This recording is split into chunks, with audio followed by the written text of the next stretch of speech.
Magandang umaga po mga kapatid sa pananampalataya.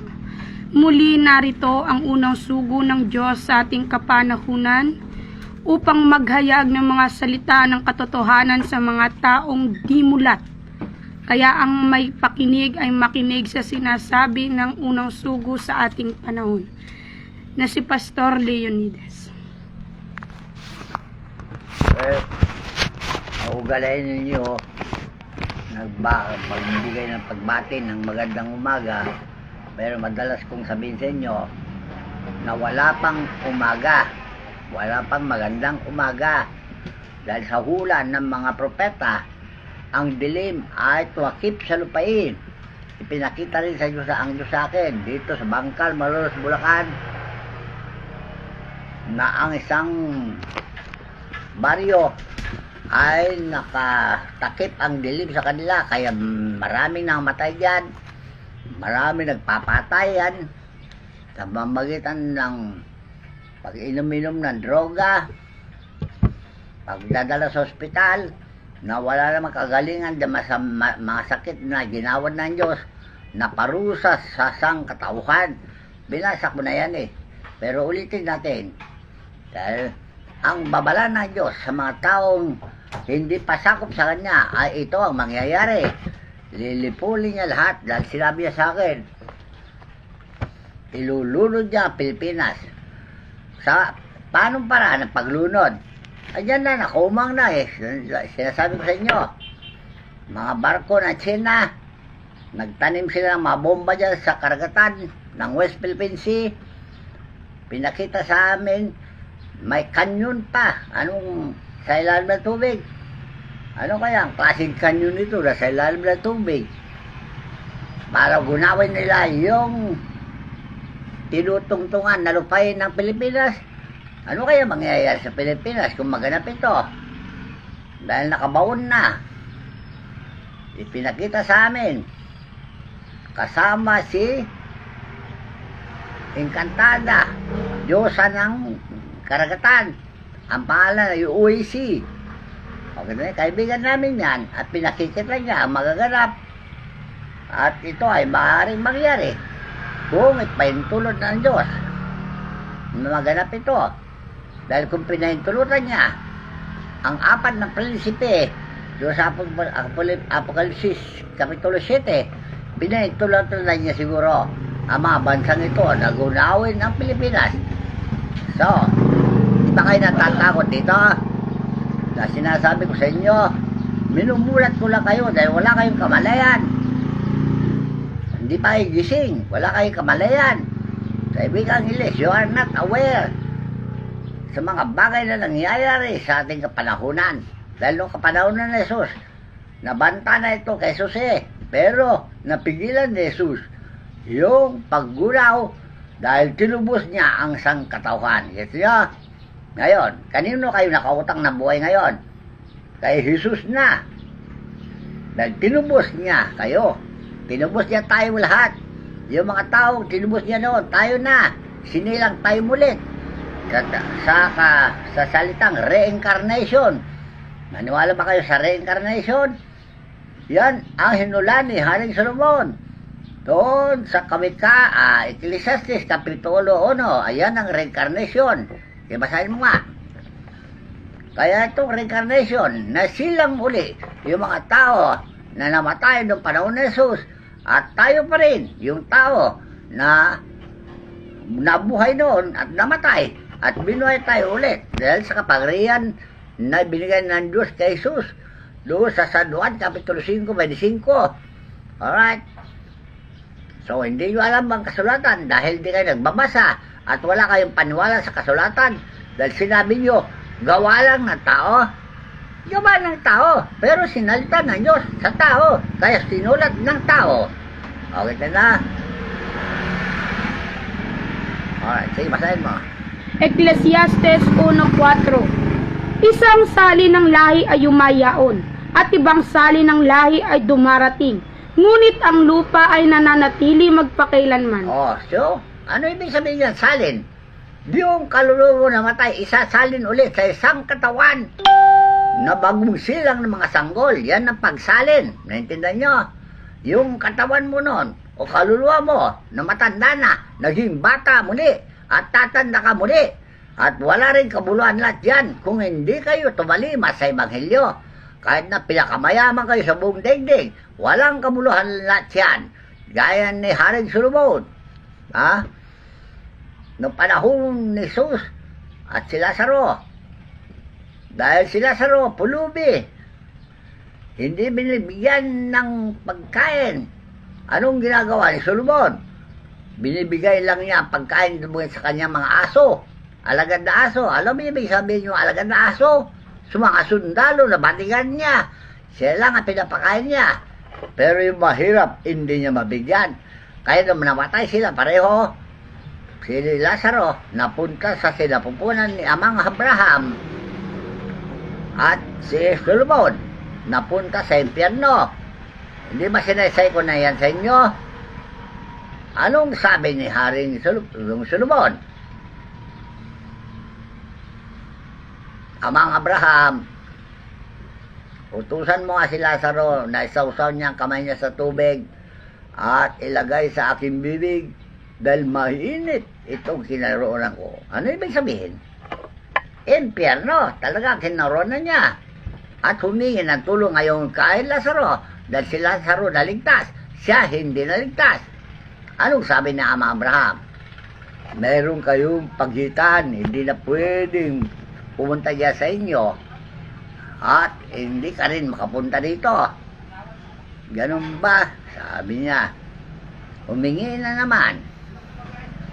Amang Abraham, isugo mo si Lazaro doon sa lupa dahil marami pa akong kamag-anak na milyonaryo, bilyonaryo.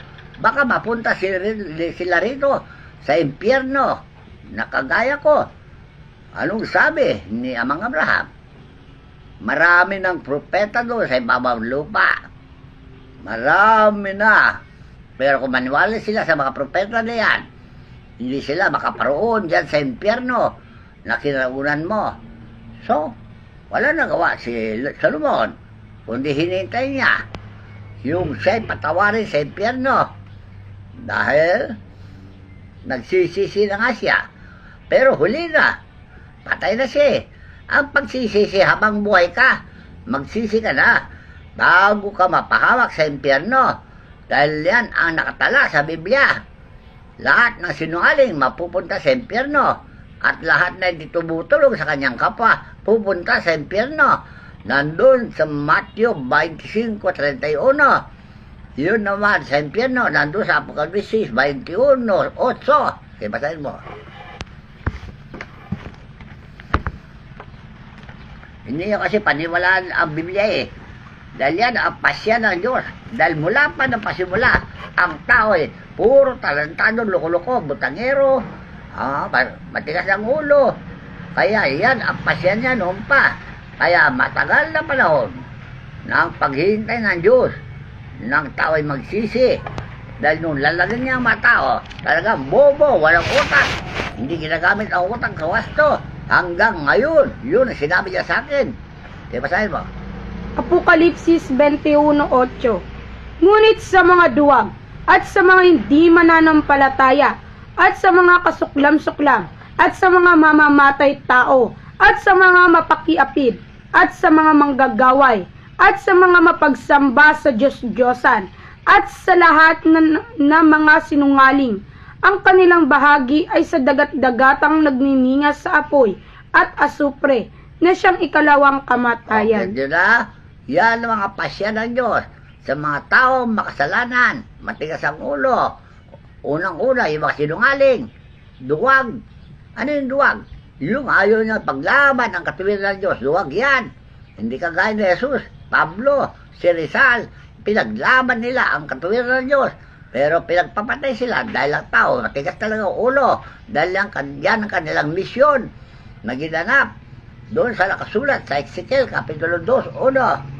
Sabi mo, dahil matitigas talaga ang ulo nyo. Kayong mamamayan at anyong mga magulang sa lupa. Ano yung magulang ninyo? Gobyerno, magulang ninyo. Kung anong gusto ng magulang ninyo, sinusunod ninyo. Gagaya ng panahon ni Haring Nabucodonosor. Kung anong gusto niya, siya mangyayari. At yung hindi susunod, papatayin niya. Ganyan ang panahon noon pa hanggang ngayon. Sige, basahin. Ezekiel 2:1. Ang tawag sa propeta. So, yung mga propeta na tinawagan, gaya ni Jesus, gaya ni Moises, Abraham, hanggang kay Jesus, hanggang kay Pablo, hanggang kay Rizal, hanggang sa panahon natin, yung mga propeta na yan, na tinatawagan, ito ang kanilang misyon.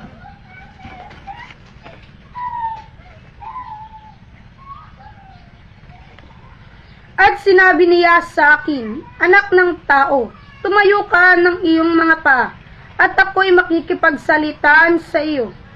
At ang Espiritu ay sumaakin, nang siya'y magsalita sa akin, at itinayo ako sa aking mga paa, at aking narinig siya na nagsasalita sa akin. At kanyang sinabi sa akin, anak ng tao, sinusugo kita sa mga anak ni Israel, sa mga bansa na mapanghimagsik, na nanghihimagsik laban sa akin. Sila at ang kanilang mga magulang ay nagsisisalangsang laban sa akin hanggang sa karawan ngang ito. At ang mga anak ay walang galang at mapagmatigas na loob. Sinusugo kita sa kanila at iyong sasabihin sa kanila, ganito ang sabi ng Panginoong Diyos, at sila, sa didinggin man nila o sa itatakwil man nila, sapagkat sila'y mapanghimagsik na sangbayan. Hindi ba yan ang ginagawa ko? Ngayon, sa panahon natin, paniwalaan nyo, hindi. Basta sabihin ko sa inyo kung ano ang nagaganap sa ating kapanahonan. Kayo at ang inyong mga magulang, relihiyon man o gobyerno man, mapagbatigas na loob. Dahil may matigas sa pusong bato, hindi naniniwala sa katotohanan. Pero pag fake news, paniwala ang tao. Lalo na sa TV, mga faking balita, paniwala. Pero sa totoong balita, wala kayong paniwala. Sa didinggin man ninyo, hindi. Sasabihin ko lang ito sa inyo, dahil magaganap na ang paglipol ng Diyos sa mga taong makasalanan. Ano nyo, 4 na prinsipe ang sinugunan niya. Si Prinsipe Franklin, Prinsipe Socrates, Prinsipe Norway, at si Prinsipe Dolare. Iba-iba tungkulin yan. Tandaan nyo, yung una, Franklin, ay gera. Yang inaabangan yung gera. Third World War. Si Socrates naman, lahat ng sakit na nagaganap ay utos ng Diyos kay Franklin, Socrates, para ganapin lahat ito. Kasali ang mga engkanto, engkantanak, makukulang na inutusan ng Diyos ni Prinsipe Socrates para pagpapatayin ng mga tao. Yan ay utos ng Diyos. Tandaan nyo At yung bagyo na naglalaganap sa lupain, na pumipinsala sa maraming mga tao, kamatayan ng maraming tao, kasiraan na lahat ng lupa. Yung iba'y nalunod lang dahil dyan sa bagyo. At itong lindol na siya, si Dolare, tandaan ninyo, kasali yan ang bulkan, kasali yan ang pagyanig ng lupa. Ayan, sino ngayon ang bulkan na nagbabanta ng pumutong ngayon? Hindi ba yung Kanlaon na sinasabi nyo? At saka yung Taal? Ayan na, umalbulurto na naman yung Taal. Dahil sa gagawa ninyo, matigas ang ulo nyo. Tayo nyo lumapit sa Diyos. Matagal niya kayong hinintay. Dahil tayo lahat ay anak ng Diyos. Gusto niya, magbalik tayo lahat sa Diyos. Pero ayaw niyo sa Diyos. Gusto niyo, rimulto. Diyos ba yan? Kaya pinagkakaguluhan nyo dyan sa Quiapo, rebulto, hinahalik-halikan nyo. Hindi naman. Yan ang tunay na larawan na katotohanan Alam niyo, ang Nazareno, ang sagisag Nazareno ay manggagamot. Yan ang sagisag ng mga manggagamot ni Kristo, Nazareno, dahil ginaya nila si Jesus na taga Nazaret. Kaya sa pangalan ni Jesus na taga Nazaret, yan ang ginagamit ni Pedro doon sa Gawa, Kapitulo 2. At kung mahabang salisa dito, pero basahin na ninyo ang kasulatan. Hanapin ninyo yung sinabi ni Pedro na sa pangalan ni Jesus taga Nazaret, gumagaling ang lahat nilang pasyente. Okay, ngayon, yung pangalan na Nazareno, pangalan na manggagamot ni Kristo yan, Jesus na taga Nazaret. Kaya ang mga naniniwala sa kapangyarihan ng Nazaret ay Nazareno sila dahil si Jesus ang taga Nazaret. Tandaan nyo, hindi ang rebulto na yan, gawa lang ng tao yan. Di ba sinasabi ko sa inyo? Sabi ni Haring David. Ulitin na naman Awit 151. Yan ang pinagtatalunan noon pa, panahon ni Moises. Doon sa Deuteronomio, Kapitulo 4, nandun na yan. Pinagsisilusan ng Diyos yung mga rebulto na yan na pinagkakabalaan ninyo. Hindi kayo sumasamba sa Espiritu na tinutukoy ni Jesus sa San Juan 4:22 hanggang 24. Alright. Sinasamba nyo, rebulto. Mapagaling ba kayo rebulto yan? Lalo kayo napapawag yan. Kaya nakaabang yung mga ambulansya dyan sa inyo para kung mahimatayin, takbo sa ospital. Alright. Yung ba'y galing naman dahil matindi ang kanilang pagsisisi. Kaya nga sa mga ospital, ang nakausap ko dyan ay si Dr. Rafael Arcangel. Ano sabi ko sa kanya? Pinag-usapan namin. Tagalang galang. Hindi ba kayo ang nakasayin sa mga ospital? Oo. Bakit po hindi gumagaling? Karamihan na ospital. Eh paano? Sabi ni Dr. Rafael Arcangel. Hindi sila naman magsisi. Materyoso kanilang pag-isip. Ang sinusunod nila, yung dasal ng Katoliko. Hindi namin pinapakinggan. Ang Diyos sinabi niya, huwag pakinggan ang dasal na walang kabuluhan na paulit-ulit. Okay, basahin mo na. Sa rebulto. Mm-hmm. Awit 115. Simulan ko na sa 1. Huwag sa amin, O Panginoon, huwag sa amin. O bakit sinasabi ni Haring David huwag sa amin? Dahil yung hatol ng Diyos, hindi sana mapunta sa kanila dahil ang pagsamba nila, hindi sa dibulto. Espiritu, sinasamba ni Haring David. Sige, basahin mo. Kundi sa iyong pangalan ay magbigay kang parangalan, dahil sa iyong kagandahang loob, at dahil sa iyong katotohanan.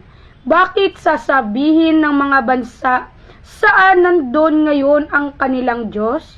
Ngunit ang aming Diyos ay nasa mga langit. Kaya kami mga may simbahan na espiritista, wala kaming rebulto. Dahil meron kaming banal na espiritu na nangangaral sa amin na sinabi ni Jesus, siya nagtuturo sa amin sa lahat ng bagay. At manghuhula pa yan, tandaan nyo. Alright. So, tuloy ba? Kanyang ginagawa ang kanyang ibigin. Ang kanilang mga Diyos-Diyosan ay pilak at ginto. O yan o. Yari ng mga kamay ng mga tao. Pinag-aabalaan nyo, pera. Akala nyo maligtas kayo sa pera. Kahit na anong gawin nyo, kung galit ang Diyos, hindi kayo gagaling. Kahit na ubusin nyo ang pera nyo. Alright. Mabuti pa si yung anak ni kuwang ko. Ano pangalan? Yung artista na nagkasakit. Hindi ko lalo yun. Kuwang. Chris Aquino lang.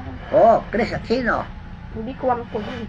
Aquino yun. Kamag-anak ng kuwang ko yan. Kamag-anak ng kuwang. Chris Aquino. Si Chris Aquino. Okay. Mabuti ngayon, gumaling na raw. Dahil pina-Facebook ko siya na papuntahin rito. Kundi mapagaling ng doktor. Sa palagay ko, nagdasal siya. Nagsisi. Kaya gumaling siya. Dahil nakita ng Diyos ang kanyang pagbabago siguro. Bakit pinarusahan si Chris Aquino ng ganyan? O alam nyo, nakaraan ni Chris Aquino, marami siyang naging asawa. Palit-palit ang asawa dahil mayaman siya. Maganda siya. So, ang isang kagandahan ay maaaring makapaglugbo sa kapamakan. Kaya kayo, kagaya na sinabi ni Jesus, magsisi na kayo. Kahit sinabi ni Jeremias, magsisi na kayo. Isaias 1:18. Kahit na makapal pa sa mukha nyo, kasalanan nyo, magbalik kayo sa Diyos.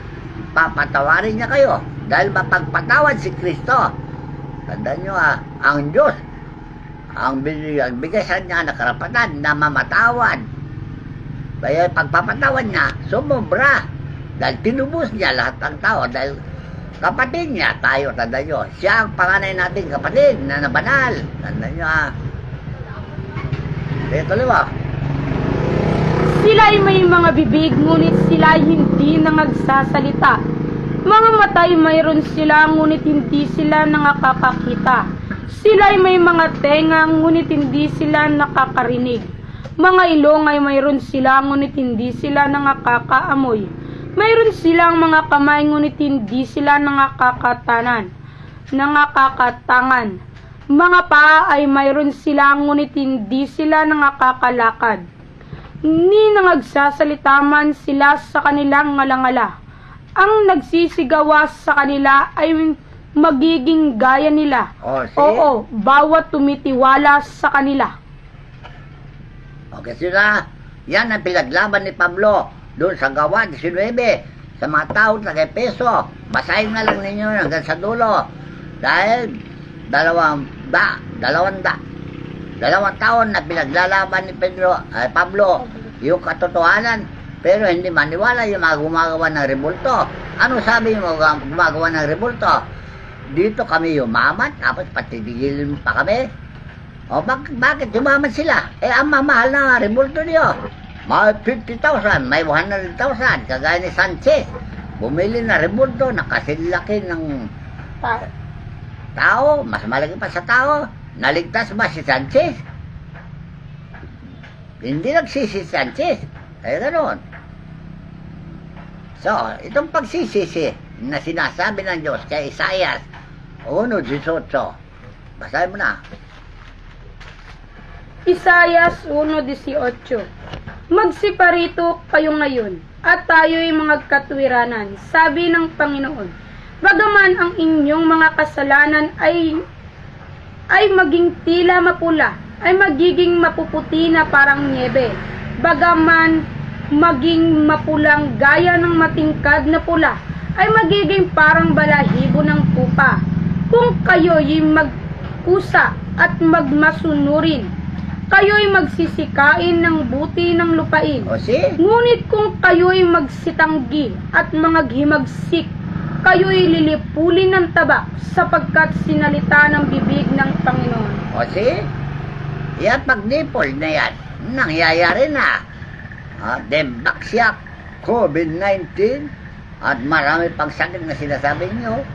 Chicken pox, smallpox, monkeypox, kung ano-anong pinoporma yung pangalan na sakit. Bagamat salot lahat yan. Yan ang paghiganti ng Diyos. Tabak na maghiganti sa tipan. Kamatayan ng lahat ng tao. Pero ililigtas niya yung mga nagsisisi. Kahit na makapalpa sa mukha nila ang kanilang kasalanan, patatawarin kamukha ni Pablo. Gaano kasama si Pablo? Bakit napatawad si Pablo? Dahil yan ang pangako ng Diyos na binitawan niya. Galing sa biling niya. Kaya pinatawad si Pablo. Kinatakutan tuloy na isang magagamot na si Ananias. Ano sabi niya? Nagreklamo. Panginoon, alam ko ang Nabalitaan ko anong ginagawa ng taong ito. Pati mga propeta, banal ng babo, pinagpapatay sa Jerusalem. Tapos utusan mo ko ron. Ba, ayaw ko pa mamatay, parang gano'n ha. Anong sabi ng Panginoon? Huwag ka na matakot. Dahil nagsisisi na siya. Nananalangin ngayon. Kaya puntahan mo siya. ipatong mo lang yung kamay mo para madilat na ang kanyang mata. O, nagis nyo? So, ito bang gagamot? Nung panahon ni Jesus, gaya ni Ananias, hindi naman apostol si Ananias tumanggap lang ng biyaya ng Espiritu at naging manggagamot.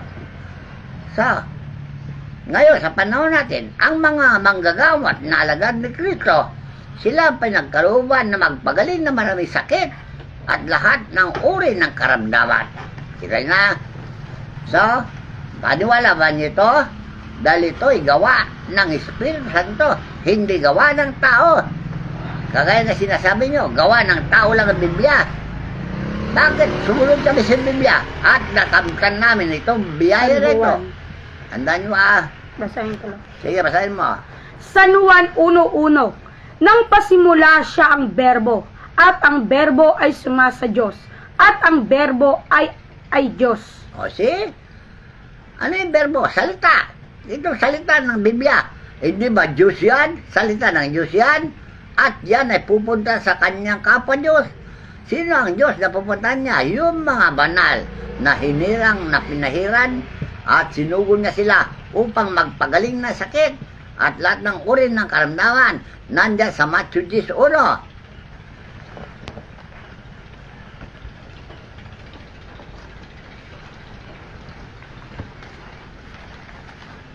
Mateo 10:1. Kaya kayo lahat ng mga masakit dyan sa Quiapo, huwag na kayo mag-aksaya dyan sa rebulto na yan. Nagsisilos lang ang Diyos sa rebulto na yan dahil siya ang tinaguri ng Diyos. Samantalang, Diyos ay Espiritu. Sige, basahin. Basahin ko lang to sa San Juan 1:14 na kailangan dapat na mangyari to sa kalagitnaan ng mga tao. At nagkatawang tao ang berbo at tumaan sa gitna natin at nakita namin ang kanyang kaluwalhatian. Kaluwalhatian gaya ng buktong na ama na puspos ng biyaya at katotohanan. Kaya kung paniwala yung Biblia, magkatawang tao ang Biblia sa inyo. At kayo na rin ay maging propeta gaya ni Jesus. Dahil yun ang sinabi niya. Ang sumasampalataya sa akin ay gagawin din niya ang mga gawang aking gawa. Anong ginagawa ni Jesus kasi?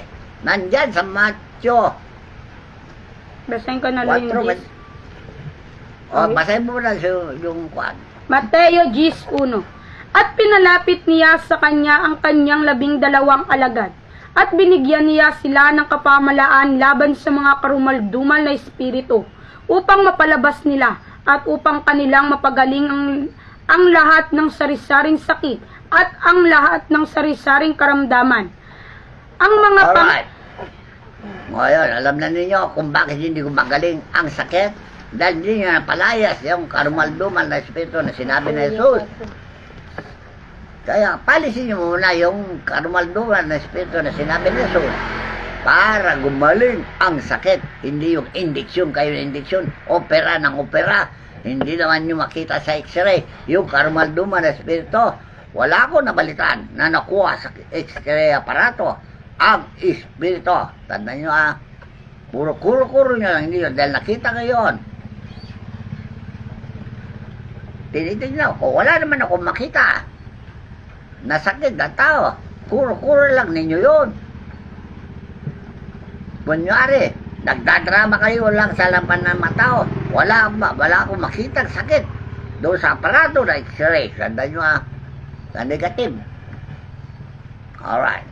So, tigil-tigilan na yung pambubula ng mga tao, Ayaw na Diyos yang sinungaling. Tandaan nyo. Lahat ay mapupunta sa impyerno. Hindi ba ganon? So, ano pa ang ginawa ng mga apostol? Nandun sa isla. Matthew 16. Kundi bagkus magsiparoon kayo sa mga tupang nangawaglit sa bahay ni Israel. So, maraming tupa, gaya ni Pablo, na naliligaw dahil sa inyong mga ebanghelyo, katitismo na itinuro nyo sa tao, pagsamba sa mga rebulto, naligaw ang maraming tao. Pero maraming tupa dyan, nakasama ninyo. Pero, ligaw sila. Kaya, Kagaya ng dasal ni Haring David, hanapin mo ako dahil ako'y naliligaw, di ba? Kaya pagkaligaw niya, hinanap ng Diyos si David at ginawang alagad. Ganon din si Ezekiel, ganon din si Isaias, ganon din si Jeremias. Ligaw sila, pero natagpuan sila. Alright. So, kagaya namin, ligaw kami noon dahil ako'y Katoliko rin. Sakristan Mayor ako dyan sa San Narciso, sa Bales. Mula pa nung 7 taon ako, hanggang 10 taon. Ay nabalitaan ng mga magulang ko na espiritista diyan sa Tarlac. Kinuha nila ako. So, ngayon, sila ang daan na aking pagbabago dahil naging espiritista na ako ngayon. Okay? So, alalahanin niyo, kamukha ni Pablo, Romano yan. Pero nagbago siya. At siya ngayon ay kasali sa kapanampalatayang Israel o Hudyo, na siya ang naging Hudyo. Romano pero naging Hudyo. Marami pa siyang pinagaling na tao. Marami na siyang inakay na tao, gaya ni Tito. O yung mga kasama niya sa panampalataya sa Roma 16:1. Tandaan ninyo, napakarami niyang inakay. At marami siyang accomplishment sa kanyang misyon. At ang misyon niya doon sa Efeso, sa Apokalipsis 19, yan ang tinanong niya sa mga Romano Katoliko. Basahin mo na. Gawa 9. Ay, 19. gawa 19. Apokalipsis. Okay, gawa 19. Gawa 19. Sabi mo yung tanong ni Pablo kasano tao. Ayun ba? Oo nga, doon sa O, 19. gawa nga. Gawa.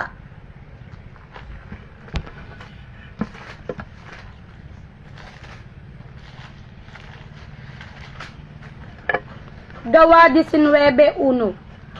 At nangyari na, samantalang si Apolos ay nasa Korinto, pagkatahak ni Pablo ng mga lupaing matataas at napasa Efeso at nakasumpong ng ilang mga alagad. At sa kanila ay sinabi niya, tinanggap ba ninyo ang Espiritu Santo nang kayo'y magsisampalataya? O si, yan ang pagbabago ni Pablo. Dati-dati, hindi siya maniwala sa Espiritu. Ngayon, tinatanyag na niya ang banal na Espiritu. Ituloy mo. At sinabi nila sa kanya, hindi man lamang naming narinig na may ibinigay na Espiritu Santo. At sinabi niya, kung gayo'y sano kayo binautismuhan? At sinabi nila, sa bautismo ni Juan. O, ano yung bautismo ni Juan? Hanggang ngayon, bautismo ni Juan pa ang ginagawa ninyo. Hindi nyo pakinggan yung bautismo ni Jesucristo na pagbubuhos ng Espiritu. Bautismo ni Juan, bubuhusan kayo ng tubig. May Espiritu ba dyan sa tubig na yan? Tubig ulan lang yan eh. Yung sa swimming pool, may lulunod. Nilulunod ka sa swimming pool, karagatan. Tapos sabihin nyo, nakita mo ba Espiritu Santo? Sinungaling kayo. Si Juan ang nakakita sa Espiritu, siya namiminyag. Ang namiminyag, wala man nakita ng Espiritu. Pero binubula nyo ang tao, kaya marami kayong nakakay. Kaya tigil-tigil na yung pambubula, ayaw ng Diyos yan. Sabi ng pastor, pagka hindi pa nakita yung Espiritu na paglubog ng tubig, ulitin. Inulit-ulit yung paglubog, tinatakot nyo para mamatay, para sabi niya na nakita niya Espiritu kaya na hindi. Kaya ginagawa nyo ang lahat ng tao, sinungaling. Hindi pa niya nakita Espiritu Santo? Opo, nakita ko na po. O, so, kaya lahat kayo, mga Iglesia ni Cristo, Katoliko, Romano, puro kayo sinungaling. Yan ba ang ipakikilala nyo sa Diyos? Anak kayo ng Diyos, kanyo. Kayo, tunay na manak ng Diyos, sinungaling pala kayo. Paano yan? Kasi sinungaling nyo, The nakikita. last prophets, Sabi nyo, last prophet kayo. the Son of God. Anak kayo ng Diyos. Meron bang anak ng Diyos sa sinungaling? Iya, kadiri kayo. Kaya tigilan niyo yung pambubula nyo, ha? Dahil matagal na nagpapasensya ng Diyos sa inyo. Kaya si Jesucristo, matagal na rin nagtitiis sa inyo sa pagsisisi nyo. Pero kung hindi ka magsisi, at hindi kayo maniwala sa Ebanghelyo, ito ang tatamuhin ninyo. Pagbalik ni Kristo, papatayin niya kayo lahat ng danyo. Nandun sa Tesalonica, pangalawang Tesalonica, 1:7. Pangalawang Tesalonica 1:7. At kayong mga pinighati ay bigyang kasama namin ng kapighatian, Kapangihan. ng kapahingahan sa pagpapakahayag ng Panginoong Hesus mula sa langit na kasama ang mga anghel ng kanyang kapangyarihan na nasa nagniningas na pool, na maghihiganti sa hindi nagsisikilala sa Diyos at sa kanila na hindi nagsisitalima sa Ebanghelyo ng ating Panginoong Hesus, na siyang tatanggap ng kaparusahan na walang hanggang kapahamakang mula sa harapan ng Panginoon at mula sa kaluwalhatian ng kanyang kapangyarihan. Kasi walang hanggang kapamakan. Taon-taon sakit. Bago-bago sakit, pangalan ninyo. Kung ano binibigyan nyo sakit. May COVID, may debaksya. Ewan ko. Sa kasinungalingan nyo, niluluko nyo mga tao. Dahil sa nagkakapera ko dyan sa mga propaganda niyo, wala nang kabuluhan. Meron akong pasyente, anak na may-ari ng lupang ito, kinatatry namin. Nag-aral na nurse, nagkasakit, nagpa-doktor, hinihimatay siya dahil sa gamot na sinaksak sa kanya na hindi na makarapat-dapat. O, dinala nila rito. O, sawa rin Diyos, magaling na, yan, nagtatrabaho ulit. Anak ni Marcelino San Pedro, dito sa Baliti.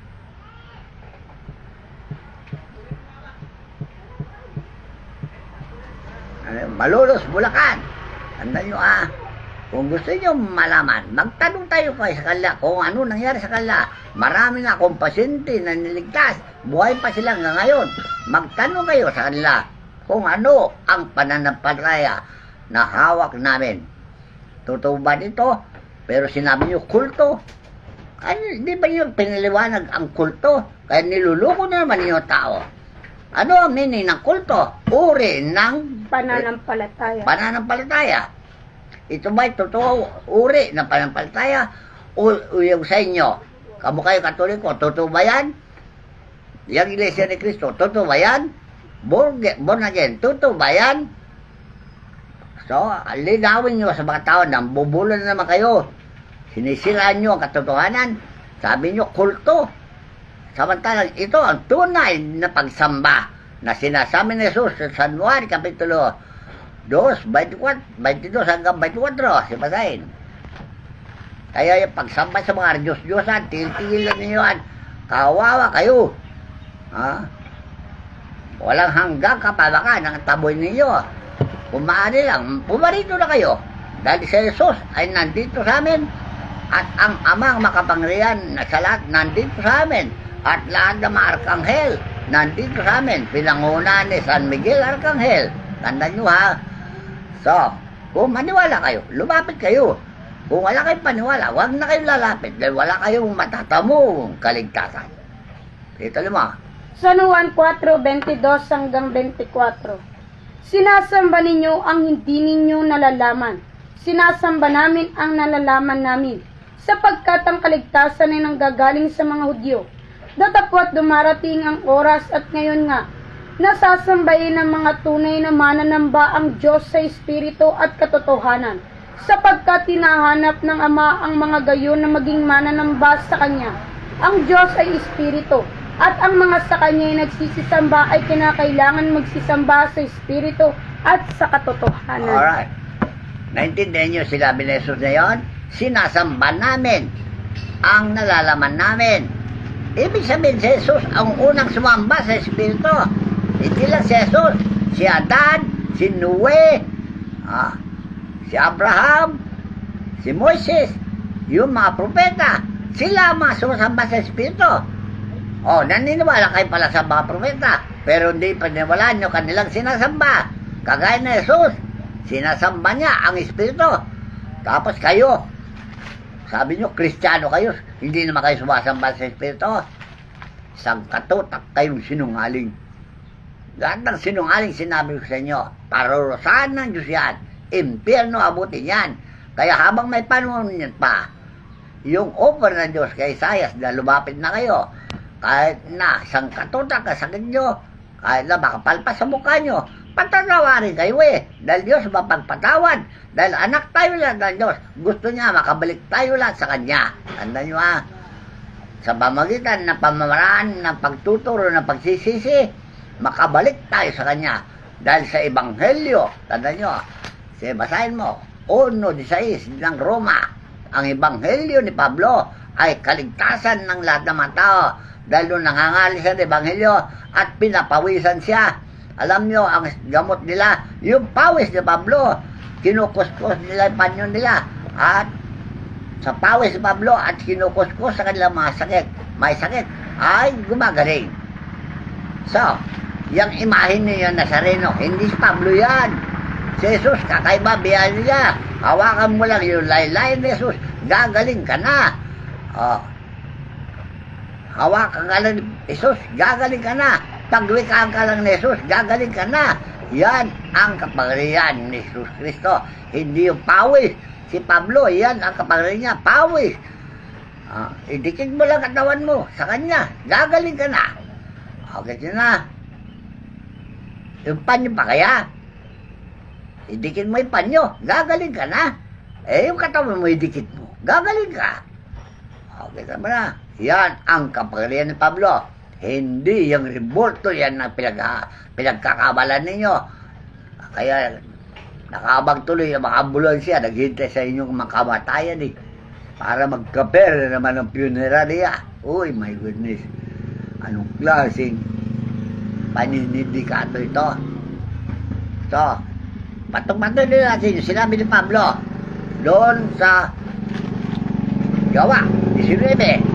Tinanggapan ninyo ang Espiritu Santo na kayo'y magsampaltaya. Anong sabi ng mga tao? Hindi. Hindi man lang namin nalaman na may binigay na Espiritu Santo. Paano? Mula na kayo. Mula na sila. Mula pa doon. Samantalang nakasulat na sa Biblia. Doon sa Joel. Propeta Joel. Na ibubuhos niya kanyang Espiritu sa lahat ng tao. Bakit? Hindi sila nabuhusan ng Espiritu.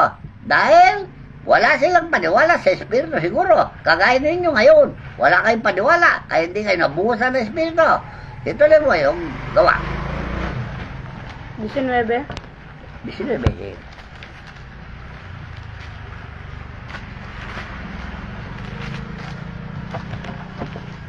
Kung gayon, saan kayo nabautismuhan?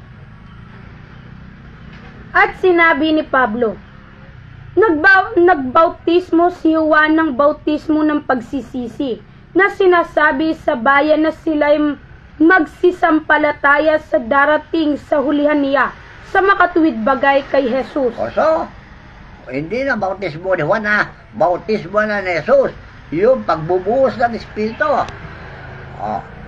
Ang bautismo nyo, bautismo sa tubig, bautismo ni Juan lang yan. Sa amin, Espiritu ang binubuhos namin sa tao. Kaya tinatanggap nila ang Espiritu Santo. So ito diba, ginawa na rin ni Pablo yan noon, yan ginagaya namin At nang kanilang marinig ito, ay nangabautismuhan sila sa pangalan ng Panginoong Hesus. At nang maipatong na ni Pablo sa kanila ang kanyang mga kamay, ay bumaba sa kanila ang Espiritu Santo. Okay. At sila'y nagsipagsalita ng mga wika at nagsipanghula. See? Yan ginagamit namin. Patong lang namin ang kamay namin sa ulo ng isang tao na handang gamitin ng Diyos, nakakatanggap ng Espiritu. Okay? Diyan sa Union Espiritu, marami na yan. Hindi lalo na itong karya ng langis, marami na kaming binautismuhan ng Espiritu Santo at sila'y manggagamon ng gayon, kinagamit ng banal na Espiritu. Okay? Kaya kayo lahat na mamasakit, ano man sakit ninyo, dalhin niyo rito sa Diyos at pagagalin niya kayo. Hindi kami manggagamot dito. Ginagamit lang ang aming katawan para gumaling kayo. Dahil yan ang sinabi niya doon sa awit. Awit.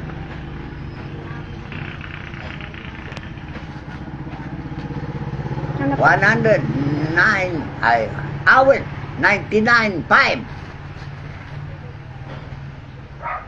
Awit 99.5. Ibulin ninyo ang Panginoon nating Diyos at magsisamba kayo sa harap ng kanyang tungtungan. Siya'y banal. Kasi, sinong tinutungan niya ang una? Hindi ba si Jesus? Maraming pinagaling si Jesus, hindi ba? Yan ang tinutukan niya. Sinabi na ni Jesus sa mga tao, hindi maniwala. Dahil siya ang katawan na ginamit ni Jesus. Nabasa na kanina, nagkatawang tao yung verbo na siya, si Jesus. Tandaan nyo ito, ang sinabi niya sa San Juan, Kapitulo 14G hanggang 12.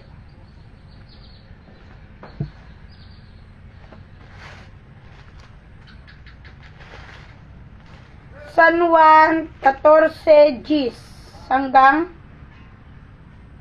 12. Hindi ka baga nananampalataya na ako'y nasa Ama at ang Ama ay nasa akin? Ang mga salitang aking sinasabi sa inyo, hindi ko sinasalita sa aking sarili, kundi ang Ama na tumatahan sa akin ay gumagawa ng kanyang mga gawa. Magsisampalataya kayo sa akin na ako'y nasa Ama at ang Ama ay nasa akin. O kung di, kaya ay magsisampalataya kayo sa akin dahil sa mga gawarin. Ano yung gawa na pinakikilala ni Jesus? Panggagamot. Yung panggagamot. Dahil sa lumang tipan, Diyos ang magagamot. Ngayon, dito sa bagong tipan, si Jesus na magagamot. Ngayon, sa panahon natin, kami na ang magagamot. Dahil binigay sa amin ni Jesus ang kaluwerte na binigay ng Diyos sa Kanya. Nandiyan sa San Juan 17. Basahin nyo para hindi kayo maging mga inutil. Wala kayong magagawa. May magagawa kayo kung kumilos na kayo ngayon. Sambahin nyo ang Ama sa Espiritu at katotohanan. Kagaya na sinabi ng Biblia. Sige, basahin mo na. Tuloy ko muna lang. Sige. Katotohanan sinasabi ko sa inyo. Ang sa akin ay sumasampalataya ay gagawin din naman niya ang mga gawang aking ginagawa at lalong dakilang mga gawa kaysa rito. Ang gagawin niya sapagkat ako'y paroroon sa Ama. Okay, marami nang gumagaya kay Jesus at hinaangan ko sila. Kaya lang, pagbuti nila mangaral. Dahil yun, nasabi ng Espiritu, marami pa silang pagkukulang. Dahil ang Ebanghelyo ay hindi nila pinakikilala. Yan ang mga albularyo. Na lumilitaw kayo. Albularyo, gala ng gala. Wala na ang Ebanghelyo, gamot ng gamot. Alam nyo, sinabi ng Diyos sa akin, nung ako'y manggagamot na gaya rin ng albularyo, hindi ako nangaral ng Ebanghelyo. Ito ang sinabi sa akin. Bakit po pinaparami ang makasalanan? Bakit mo binubuhay ang mga kasalanan? Hindi mo alam na pinapatay ko ang makasalanan? Bakit mo binubuhay sila? Sinabi niyo po ako, magpagaling ako. Nagpagaling ka nga. Hindi mo naman tinuruan sila ng pagbabago. Kaya, dumami ang makasalanan dahil sa iyo. Kaya binago ko na ngayon. Ito na, mangaral muna ako Ebanghelyo at gamutin ko kayo kung maniwala kayo. Okay? So, dahil ginagawa ko yung gawa rin ni Jesus. Ano ginagawa ni Jesus? Nandyan sa Matthew 4:23.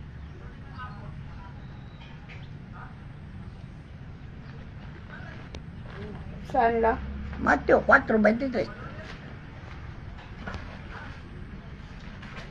Mateo 4:23.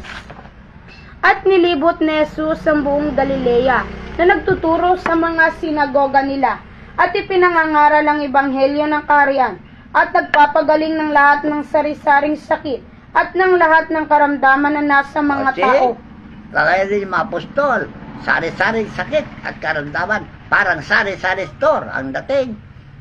Kaya kami, sa lahat din ng karamdaman, pinagagaling namin, pilay, kagat ng aso, nabalis ng masamang elemento, balis ng tao, basmas, ugat, lahat ng sakit ng tao, pinapagaling namin. Walang tumor-tumor dito, walang ulcer. Lahat ay pinapagaling ng Diyos sa pamagitan namin. Dahil kami rin namamagitan para kayo ay maligtas. dahil naawa na rin kami sa inyo.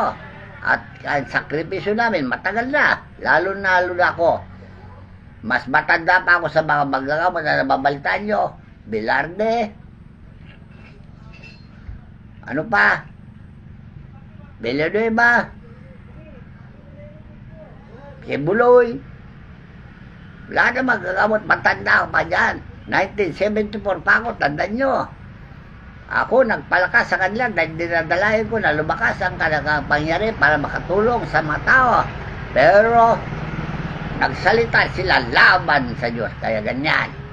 Nawawala na sila ngayon. Lalo yung manggagamot doon sa Cavite. Yung hinangan ninyo manggagamot doon na namatay. Bakit namatay? Pinatay ng inggit ng kapwa niya manggagamot. Alam niyo yan ha. Kapwa niya magagamot doon, nagkainggitan dahil mas marami pasyente niya. So, para mapunta sa kanila lahat ng pasyente, patayin nila yung sikat, kagaya ni Jesus. Pinatay nila dahil sikat na sikat siya. Dahil lumaganap ang pagbantog niya sa buong Syria, sa Taliwa. At lumaganap ang pagkabantog niya sa buong Syria. At kanilang dinadala sa kanya ang lahat ng mga may karamdaman at ang mga pinipigati ng sarisaring sakit at pahirap at ang mga inaalihan ng mga demonyo at ang mga himapayin at ang mga lumpo at sila'y pinagagaling niya. O, see? Ilan lumpo na pinagaling namin dito? Marami na. O, nung gumaling sila, ayaw sila sumamba. Nung nagkasakit ulit, bumalik sila. Nalalansag na ang kanilang laman ng katawan at yun ang kinamatay nila. Paano? Yung unang pagtawag, ayaw nila tumaliwa. So, pinabayaan sila ng Diyos. Dahil ayaw nila sumunod sa Diyos. Ayaw nila pasakop sa Diyos na sinabi na Jesus na sumamba kayo sa Espiritu. Ano sila sa nila? Katoliko. O yan, napawag sila. Kaya nangyayari ngayon sa inyo. Humahanga kayo sa rebulto na yan ay Diyos-Diyosan. Samantala sabi ni David, ang Diyos namin ay nasa mga langit. O, kita na. Hindi kayo maniwala sa salita ng mga propeta. Sabi nyo, gawa lang ng tao, drama-drama lang. Samantala naranasan namin lahat ito. At dumanas din kami ng kapighatian. Pero tinitiis namin yan dahil kami alagad ng Diyos. Gusto namin makapagligtas ng maraming tao. Get nyo na? So, kung may problema kayo, lumapit kayo. Dalhin lang ninyo ang inyong paniwala. Dahil kung wala kayong paniwala, wala kayong papalain. Ano nyo ha? Kagaya yung nanay ni Santa Teresita, abogada, nagmadre, para gagaling lang nanay niya. Pinakinggan ng Diyos ang panalangin niya. Wala naman sa pare. Ang kagalingan nandun sa misyonero, gaya ni Jesus. Tandaan nyo ha. Dahil siya'y sugo nung panahon niya. Nakita niya na dumadaan si Jesus, maraming tao. Saan lumakad yung pasyente? Sa may lalim na pagitan ng mga paa ng mga tao nakatayo. At dumating niya si Jesus, hinawakan niya, ilaylayan niya. Anong sabi ni Jesus? Sino umawak sa ilaylayan ko? Bakit naglabasan ng kapangyarihan sa katawan? Nakita niya yung babae, nanginginig sa takot, baka masirmulan.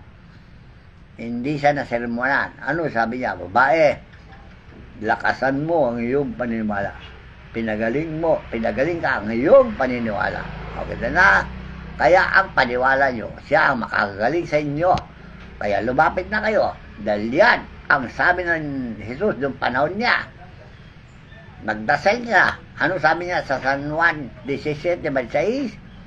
Ama, ibig ko kung saan ako naroon, doon naman lahat sila na ibinigay mo sa akin. Kaya dinadala nila lahat ng pasyente doon kay Jesus at pinapagaling niya sila lahat. O, see? Sa Matthew 4:23. Sino mo?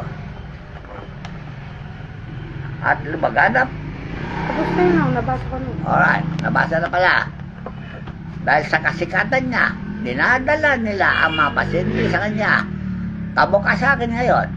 Kahit na yung pasyente doon sa Europe, dinalaan ng kanyang kapatid nandyan sa Canada. Yung kapatid niya sa Canada ay ano tawag doon, yung caregiver, nag-aalaga na may sakit. Nung tumawag sa akin cellphone, gusto niya gumaling yung kapatid niya. Habang kinakausap niya ako, ang sabi niya sa akin, ba't kinakausap kita, nag-iinit na katawan ko hanggang sa ulo ko. Natakatanggap na pala ng biyaya. Kita na. Kaya tawagan niyo, Senate Jimenez sa Canada. Caregiver doon. Kung paano siya makapagpagaling na sakit doon. Dahil sa init na naramdaman niya tuwing kausap ako, nakatanggap siya ng biyaya ng Diyos at nakatulong siya ng maraming tao. Pati kapatid niya na may sakit doon sa Canada, gumaling. Okay? Sana kayo lahat ay gagaling sa pamagitan ng kapangyarihan ng Diyos sa binigay sa amin. Kaya lumapit na kayo habang may panahon pa bago kayo ma-dead po lahat. Dahil yan ang utos si Kristo, papatay niya lahat ng hindi tuwatampalatay sa Ebanghelyo. Pero sa awa niya sa mga tao, inutusan din niya ang kanyang mga apostol na gawing alagad ang lahat ng mga tao. Matthew 28:18. Diba dahil?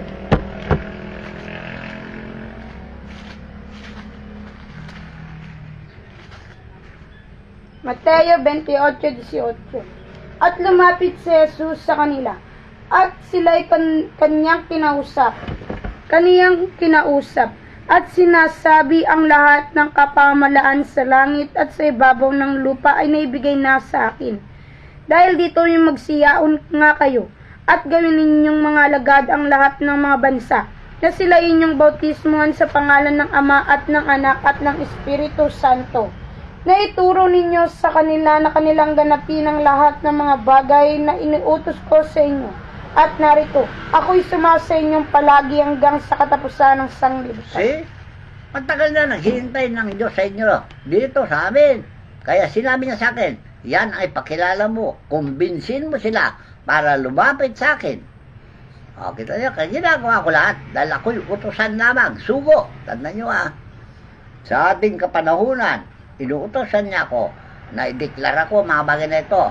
Baka sakaling maniwala kayo hindi, ay sasabihin ko lahat sa inyo para wala akong kasalanan. Tandaan nyo dahil ako'y utosan lamang. Kagaya ni Pablo, kagaya ni Ananias, utosan lamang. Kaya sabi ni Pablo, alipin siyang nakatanikala. Ganun din ako, alipin nakatanikala. Hindi ako makawala. Hindi ko makagala kahit na saan. Hindi ka makapaglakwat sa. Dito lang ako, naghihintay sa inyo. Okay? Kasama ko ang Diyos. Kasama ko ang banal na Espiritu Santo. So, hanggang dito na lamang, iwasan na yung materyoso yung pag-isip na ang Diyos nyo ay ginto, pilak, ribulto, anumang dinidiyos nyo yan, lupa, katrabaho, Diyos nyo lahat yan. Ayan ang nauutos sa inyo para wala kayong mawalan kayo ng pag-asa kay Kristo. Okay? Huwag nyo ipagpalit si Kristo sa pera o trabaho o anuman dahil si Kristo ang ating buhay. Okay? Yan ang nakapangako sa kanya 3:16 ng San Juan na sino man sumampalataya sa kanya ay hindi mapahamak kundi magkaroon ng buhay na walang hanggan. Kaya si Pablo nandun na sa buhay na walang hanggan. Pedro, lahat ng kanyang mga apostol nandun na sa buhay na walang hanggan. Kahit na si Judas nandun na sa buhay na walang hanggan dahil nagsisi siya. Sinabi ko na sa inyo, nagbibigti siya, pero hindi natuloy pagbibigti niya dahil bawal yung papatay sa sarili niya. Diyos mismo pumatay sa kanya, sidlak ang sumabog para mamatay siya. Hindi siya namatay sa pagbibigti. Tanda nyo, kaya pag bumaba si Judas dito sa amin, alam yung bilin niya, huwag nyo akong gagayahin So, kayo mga reliyon, Iglesia ni Cristo, Romano Katoliko, huwag niyong gagayahin si Judas na pinagpalit niya si Kristo sa pera. Okay? Kaya mayaman na kayo, trilyonaryo kayo. Pero alamin ninyo, impyerno ang bagsak ninyo dahil hindi nyo madadala yung kayamanan sa langit. Ipamigay nyo na sa mga tao ngayon at magbago na kayo, gaya ni Pablo. Okay? Dahil si Pablo, bilyonaryo yan. nagastos niya pera sa pagdilisyon. Kaya nung nagastos niya pera sa pagdilisyon, humingi ng mga abuloy sa mga tao. Kagaya yung ginagawa niyo doon sa gawa. Pangalawang, gawa ba yun, Korento. Pangalawang Korento, 9:1. Yan ang ginagawa ni Pablo nung naubusan siya ang pera. Abuloy na dinodonate niya doon sa mga tao naglilingkod doon sa Macedonia. Di ba tayo? Saan? Pangalawang Korento, 9:1.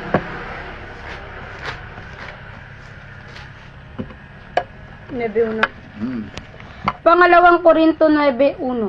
Sapagkat tungkol sa pangangasiwa ng mga abuloy sa mga banal ay O yan lang ba, bakit alam niyo yung mga nandun sa Macedonia na naglilingkod sa Diyos, sa ampunan doon sa Macedonia, day and night service doon, wala silang trabaho. Kaya si Pablo, yan ang humingi ng abuloy para sa kanila. Okay, na? ay kalabisan na sa akin ang isulat ko pa, sapagkat nakikilala ko ang inyong sikap na aking ipinagmamapuri tungkol sa inyo sa mga taga-Macedonia, na ang Akaya ay nahahandang 1 taon na, at ang inyong pagsisikap ay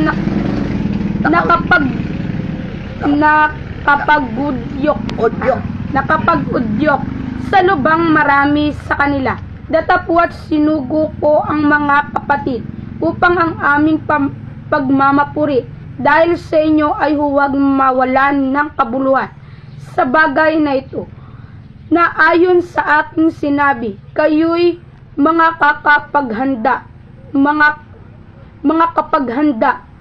baka sakaling sa anumang paraan, kung magsirating na kasama ko ang ilang taga-Macedonia, ay kayo'y marot ng hindi nangahahanda. Kaya yon, taunan na handa sa abuloy, binibigay nila para sa mga serbisyo, nagsiservisyo sa Macedonia. Day and night, open yung kanilang lugar para tanggapin lahat ng mga pasyente, para matupad yung hula ng Diyos kay Malakias ba yun? Yung ibigay nyo ka 10 bagay. Hindi ko alam kung Malakias. Ano? Hindi ko alam kung sa Malakias may kasama po. Malakias, Malakias.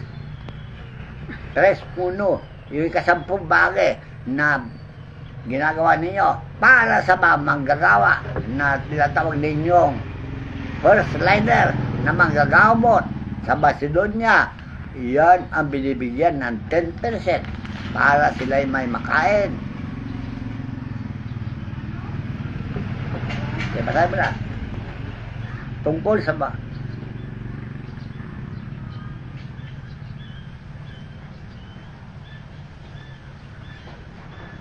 Malakias 3:1.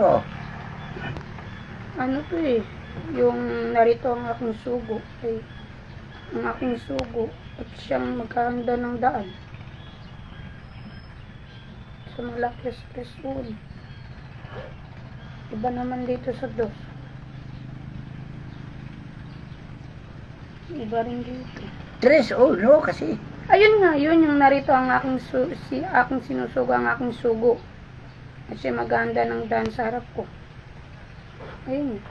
Hindi naman sa bawal niya kung nandun yung ibigay niyo ka 10 kamalig.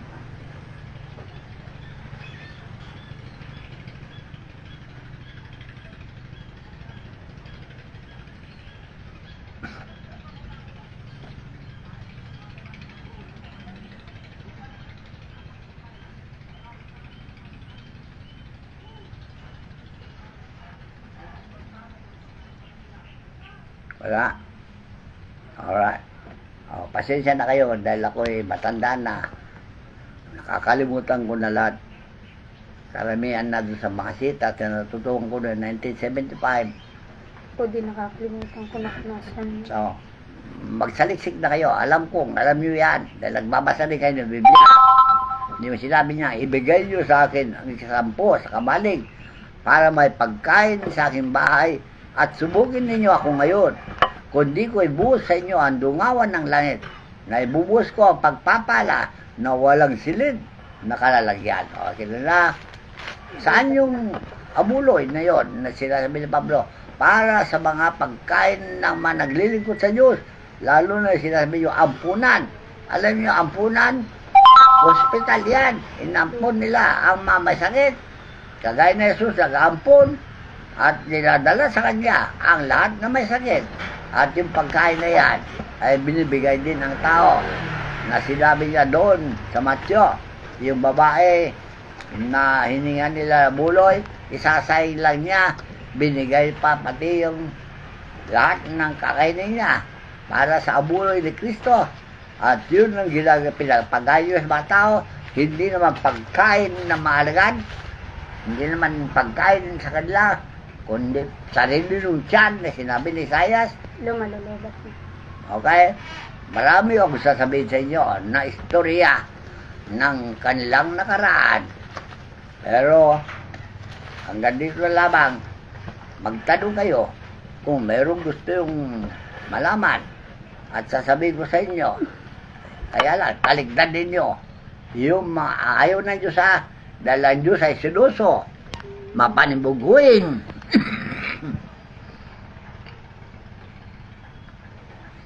At yung sinasabi pagdalaw niya, marami siyang papatayin. Tandaan nyo, pag dumalaw dito sa lupa, maraming taong mamamatay dahil kasama niya si Haring Kamatayan. Tandaan nyo, marami siyang lilipulin. So magsisi na kayo, nakausap mo na si Haring Kamatayan. Alam nyo, pangalan ni Haring Kamatayan? Kilala ko yan, mabait yan, pero kung kayo... Kasi hanggang dito lang. Pasensya na po mga kapatid sa pananampalataya kung naputol ang ating pakikipag-aral sa oras at araw pong ito. Muli, nagpapasalamat po kami sa inyong pakikinig. Kung kayo po ay mayroong katanungan, ay paki-comment lang po sa comment section. At kung maaari, ay paki-share po ang video na ito upang makalam din ng ibang tao na hindi pa namumulat sa katotohanan. At muli, maraming salamat.